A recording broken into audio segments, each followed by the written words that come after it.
రాష్ట్ర రచయితల సంఘ అధ్యక్షులు హరికృష్ణారెడ్డి గారు, పక్కన ప్రదీప్ గారు, రామనారాయణ రెడ్డి గారు,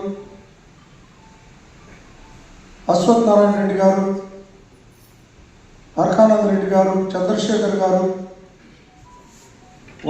సీతా వరలక్ష్మమ్మ గారు, ప్రేమ్ కుమార్ గారు, రఘుపతి గారు, మిత్రులు బాబు గారు, ఇంకా ముందున్నటువంటి పెద్దలందరికీ కూడా పేరు పేరును నమస్కరించుకుంటూ మనమందరము కూడా ఐకమత్యంగా తెలుగు భాష కోసం కృషి చేసి భాష అంతరించిపోకుండా ముందుకు తీసుకెళ్లాల్సినటువంటి బాధ్యత ఇక్కడ ఉన్న అందరి వారిపైన ఉంది.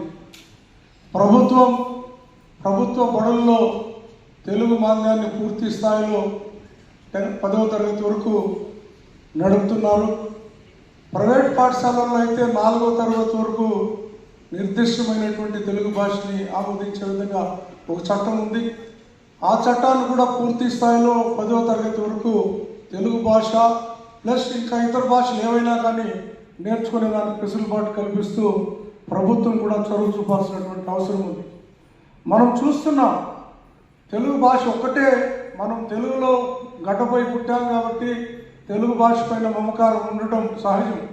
కానీ తెలుగు భాష ఒకటే చాలదు, మనకి అన్ని భాషలు కూడా ఉంటేనే ప్రపంచ స్థాయిలో మనం పోటీలు గడుపుతున్నాం అన్నప్పుడు ఇతర భాషలపై ఉన్న తల్లిదండ్రులు మొగ్గు చూపేటువంటి అవకాశం ఎక్కువ ఉంది.